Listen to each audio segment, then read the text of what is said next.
The Bharuch district cooperative milk producers union limited દ્વારા milk ડેની ઉજવણી અને સ્નેહ મિલન કાર્યક્રમ ભાજપા પ્રદેશ પ્રમુખની અધ્યક્ષતામાં યોજાયો। જંબુસર તાલુકાના 600 કરતા કોંગ્રેસ તેમજ નગરપાલિકાના સભ્યો અને હોદ્દેદારોએ કેસરીઓ ધારણ કર્યું હતું। આજરોજ જંબુસર નવયુગ વિદ્યાલય તાલુકા પંચાયતના ગ્રાઉન્ડ પર ગુજરાત રાજ્ય ભારતીય જનતા પાર્ટી પ્રમુખ તેમજ નવસારી સાંસદ સી.આર. પાટીલના અધ્યક્ષ સ્થાને કાર્યક્રમ યોજાયો હતો। કલક રોડ પર આવેલ હેલીપેડ પરથી સી.આર. પાટીલનું જિલ્લા પ્રમુખ મારુતિસિંહ અટોદરિયા, ઘનશ્યામભાઈ જે. પટેલ ચેરમેન દૂધધારા ડેરી અને નર્મદા જિલ્લા પ્રમુખ શ્રી ભાજપા નર્મદા તેમજ જંબુસર મત વિસ્તારના ધારાસભ્ય ડી.કે. સ્વામી સહિત જિલ્લા પ્રમુખ અને ભારતીય જનતા પાર્ટીના હોદ્દેદારો દ્વારા સ્વાગત કરી બાઇક રેલી સ્વરૂપે કાર્યક્રમ સ્થળે પહોંચ્યા હતા, જેમાં મોટી સંખ્યામાં ભારતીય જનતા પાર્ટીના કાર્યકર્તા બાઇક રેલીમાં જોડાયા હતા।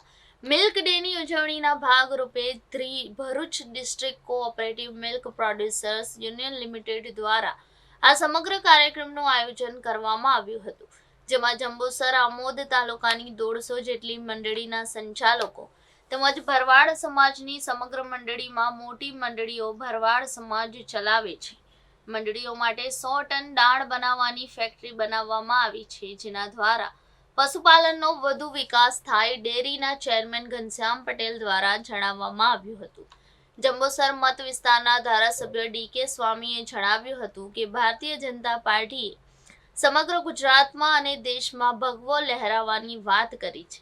સી.આર. પાટીલે જંબુસર 150 વિધાનસભા પર ખરેખર એક ભગવા ધારીને ટિકિટ આપી અમને વિજયી થયા છે। આવનારી લોકસભાની ચૂંટણીમાં 5,05,555 મતથી અમે ભરૂચ લોકસભા બેઠક જીતી લાવશું, તેમ પ્રદેશ અધ્યક્ષને વચન આપ્યું હતું। ભાજપના પ્રદેશ પ્રમુખ સી.આર. પાટીલે જણાવ્યું હતું કે હું પોતે 100 ગાયનું ડેરી ઉદ્યોગ ચલાવતો હતો, પરંતુ નિષ્ફળ નીવડ્યો હતો। ઉત્પાદન બાદ દૂધનો નિકાલ કરવા અમારે 55 કિલોમીટર દૂધ જવું પડતું હતું, જ્યારે આપણા ઘર આંગણે જ ડેરીનું આયોજન કરવામાં આવ્યું છે અને ડેરીના ચેરમેન દ્વારા તેમના દૂધના પૈસા મળી રહે તે પ્રમાણે પણ વ્યવસ્થા કરવામાં આવી છે।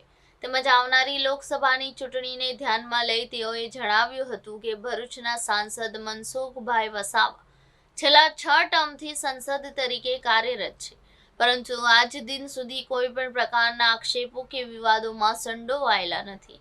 તમે સૌ ભાગ્યશાળી છો કે તમને આટલા અનુભવી અને કર્તવ્યનિષ્ઠ સાંસદ મળ્યા છે।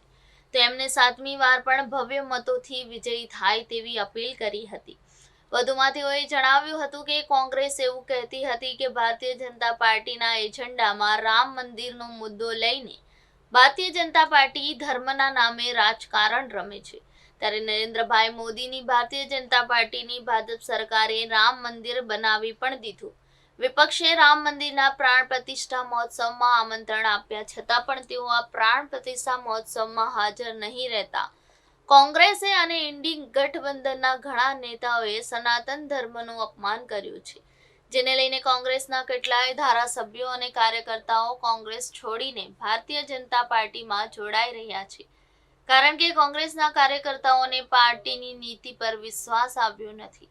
સી.આર. પાટીલ દ્વારા જણાવવામાં આવ્યું હતું કે આ કાર્યક્રમમાં કોંગ્રેસના સરપંચ, નગરપાલિકાના આમોદના સભ્યો અને મોટી સંખ્યામાં કાર્યકર્તાઓએ કેસરીઓ પ્રદેશ અધ્યક્ષ સી.આર. પાટીલની ઉપસ્થિતિમાં તેઓના હાથે ભાજપના કેસરીઓ ખેસ ધારણ કરી જોડાયા હતા। આ કાર્યક્રમમાં ડેરીમાં સૌથી વધુ દૂધ ઉત્પાદન કરનાર મંડળીઓના સંચાલકોને કામધેનુની સ્મૃતિ ભેટ આપી સન્માનિત કરાયા હતા।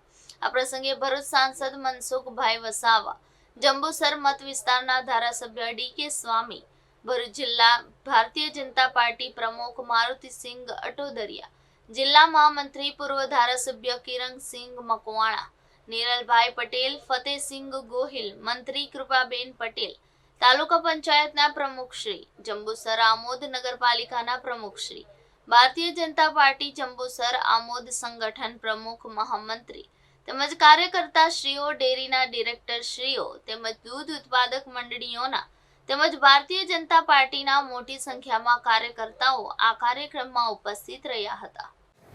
એમની પાસે અને વિશેષ કરીને બહેનો પાસે પશુપાલનની વિશિષ્ટ આવડત હોય છે. કોઈ પણ પશુ પણ જો દૂધ આપવાનું હોય તો બહેનોને સરળતાથી એ દૂધ આપે છે. બહેનો એને બાળકની જેમ ઉછેરે છે, બાળકની જેમ એને પસવારે છે, એને સમય સમય પર પાણી અને ખોરાકની વ્યવસ્થા કરે છે. અને એટલા જ માટે પશુઓ પણ બહેનોનું મહત્વ સમજે છે અને બહેનોનું સન્માન પણ કરે છે. અને એટલે જ આ બહેનોને દૂધ આપીને એમના કુટુંબના ભરણ પોષણમાં આ બહેનોનો પણ પોતાનો સહયોગ હોય એ પ્રકારનું વાતાવરણ બને છે. ગુજરાત આજે પણ આખા દેશમાં 3જા નંબર પર છે. દૂધ ઉત્પાદનમાં 3જા નંબરે હોવાની સાથે સાથે આપણે જોયું છે સાબરકાંઠા જિલ્લામાં કે બનાસ જિલ્લામાં કે મહેસાણામાં જે ડેરીઓ છે ત્યાં કદાચ ઇન્ડસ્ટ્રી ઓછી છે, ત્યાં ખેતી ઓછી થાય છે, જમીનમાં ઓઇલ હોવાને કારણે ઓઇલ મિશ્રિત પાણી આવે છે, 1000 ફૂટ સુધી ઊંડે પાણી મળતું નથી અને એના કારણે ત્યાં ખેતી થઈ શકતી નથી. તેવા સમયે ત્યાં વિસ્તારમાં ગુજરાન ચલાવવા માટે જે આદરણીય પ્રધાનમંત્રી શ્રી નરેન્દ્ર મોદી સાહેબે એમના મુખ્યમંત્રીના કાળમાં ત્યાં પ્રોત્સાહન કરીને એમણે જે રીતે પશુપાલનને મહત્વ આપ્યું એના માટેની યોજના બનાવી. એના માટે કદાચ એશિયામાં સૌથી મોટી બનાસ ડેરી એ આજે બનાસકાંઠા જિલ્લામાં છે અને ગુજરાતમાં છે. સક્સેસ ના થયો, મને ન છૂટકે એ પ્રોજેક્ટ બંધ કરવો પડ્યો. એનું મુખ્ય જો કોઈ કારણ હતું તો ત્યાં નજીકમાં કોઈ ડેરી નહોતી. અમારે 50 કિલોમીટર દૂર મધ્યપ્રદેશમાં જઈને દૂધ આપવું પડતું હતું અને એના કારણે સમય પર દૂધ પહોંચતું નહોતું, એના કારણે પરવડતું નહોતું. આજે તમારી પાસે દૂધ છે પણ દૂધ લેનાર છે, દૂધના સમયસર પૈસા આપનાર ડેરી છે અને એના કારણે આ પશુપાલનના બિઝનેસમાંથી તમને વધારાની આવક થઈ જાય છે.